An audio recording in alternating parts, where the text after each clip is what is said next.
Okay, so we're going to now introduce our second panellist, Dr. Patrick Scoyler Gray. So Patrick is a cyber sociologist and is an unusual term and probably one of the very few cyber sociologists in the world. He's a multidisciplinary socio-technical specialist, that always gets me a tongue twister, who leverages his expertise in social and behavioural science to synthesise new insights and solutions to challenges imposed by interactions between technology and society. Pretty much he looks at that intersection between tech and community and how humans sort of live, work and play. So anticipating the emergence of what we're now calling the new normal, we've asked him to come along and have a bit of a chat to us. He recently founded a startup that offers tools and advisory services designed to deliver rapid and resilient and sustainable solutions, as well as the means to adapt to this dramatically changing technological environment.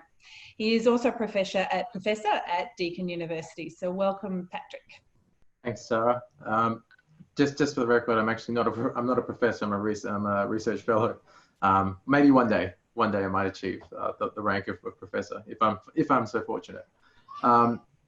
Straight off the bat, first, thanks for having me. Second, want to bounce off Jonathan's point about uncertainty, or that theme of uncertainty, which reminds me distinctly and very clearly of one of the most famous and influential sociologists, Zygmunt Bauman, who writes about liquid modernity.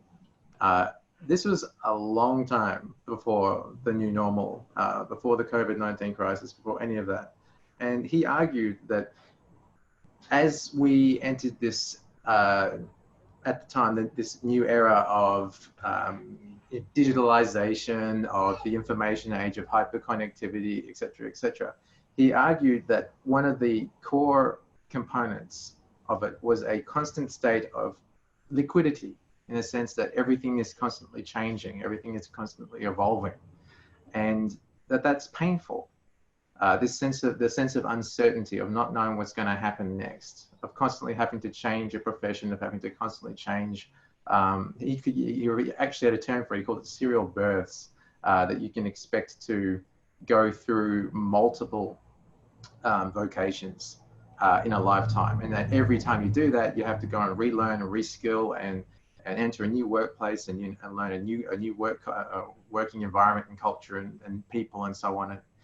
And that's always a shock. But so taken together, living on shifting sands, it's tiring and it's painful.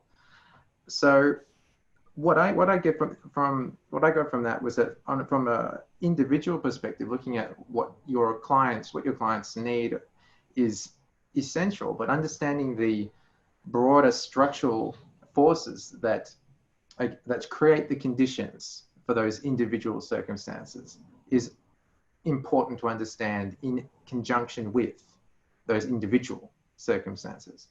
And this is why psychology and sociology are best friends, despite what anyone might tell you to the contrary. Applied specifically to business, though, what I'm thinking about here is that there is a demand for relief from these conditions. That is, people are looking for services, tools, equipment, anything, products, whatever it might be, that will give them some means to reduce the amount of shifting in the sands, so to speak. So this can be anything from picking up future-proofing. So this can be acquiring tools that will prevent things from changing in your workplace. This can be finding tools that will maintain the system for a long period of time. This can be buttressing your security, any number of different ways. So I think that recognizing that is really important. Because that's going to endure for a very long time. That's going to be a priority demand. I mean, that was a demand that was driving the behavior of the market for 10, 20, 30 years at least before the crisis. Now we can see it going into overdrive. So that's item one, and it kind of flows into all three domains I wanted to touch on, which were business operations, digital transformations, and, well, obviously cybersecurity. So starting with business operations and thinking about cultural changes, one of the things that I think that I would like to emphasize we need to prepare for, or small businesses, medium, large businesses, is cultural change in the workplace.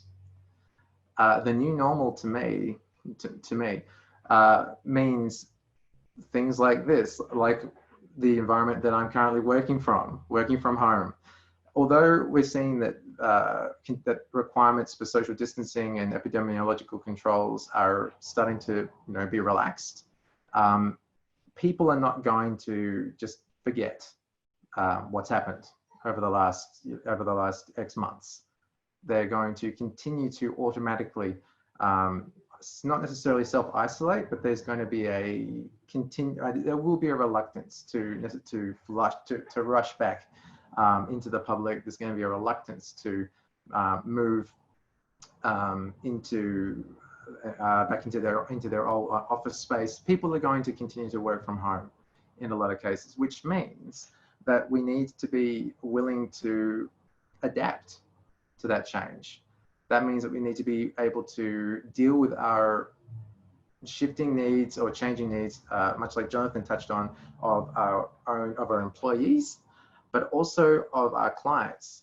So I'm thinking from the perspective of Deakin, the university where I work, a lot of investment has gone into working out how we can make it easier for international students, for our domestic students, wherever they may be, to manage what are effectively collapsed life worlds. That meaning the places that we used to separate work and home life, right? That's over. You've got kids running into Zoom sessions and your meetings. You've got cats running across keyboards and so on and so forth. Because those, and then you've also got everything that's happening at home spilling into the workplace by virtue of the fact that we are now depending heavily on technology to communicate. The centrality of digital technologies as the main mode of business operations. So one of the things that we've had to do in my workplace is we've had to learn how to provide new tools, training, but also change the way that we operate fundamentally in terms of, as a business, to be more agile. So that means offering new services that can be rapidly changed, or people can drop out and switch to a different one relatively easily. And I think that this is going to be a really widespread phenomenon across practically any and every business, in the sense that there will need to be a much wider array of offerings, because chances are your foot traffic is now going to be largely online, and their demands are going to be altered, and they're going to be constantly changing because of that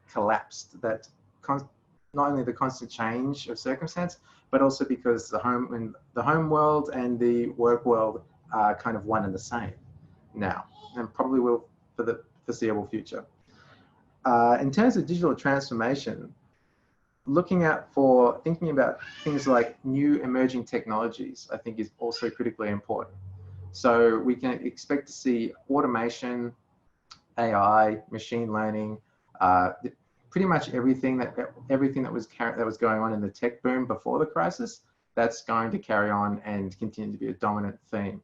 So for small business, sort of scale it to taste, but for everyone, this means that we're going to have to learn new skills, and we're going to have to be prepared to train our workforce and find a way to communicate and articulate to our clients in an accessible way to anyone what these new technologies mean and what they're going to do for us, how they're going to work for us, how they're going to contribute something, where the value lies. So on the one hand, this is a structurally imposed force, in the sense that things like automation and AI are going to become dominant because people are going to want contactless delivery and contactless services for a long time.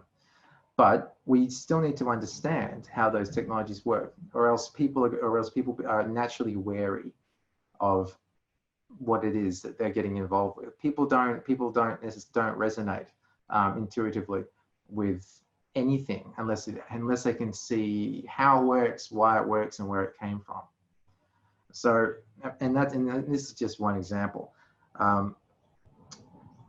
Then on top of this, we have the third pillar, cybersecurity, which is about a flow on from digital transformations. That is, in addition to all the other technological developments, cybersecurity is now becoming more than just a buzzword, and is becoming a lot more than just a sort of like a booming service in and of itself. It's now becoming something that people are going to have to, businesses are starting to have to actually anticipate and budget for. We're looking, by 2021, we're looking at about $6 trillion in losses from cybercrime alone. And as a result, we can see, we're starting to see an uptick in small, medium, large governments, everyone buying into services and products that deliver cybersecurity solutions, a means to protect from cybercrime, a means to mitigate threats like insider threats, to protect your IP, to protect your core services and assets, you name it. So keep an eye out. Key takeaway, like final key takeaway, keep an eye out for where those technologies are going, what services are available, and how you can make your staff come to terms with those new technologies, embrace them, get trained up in them, and potentially even see how they can be turned to your favor as a new element of your business.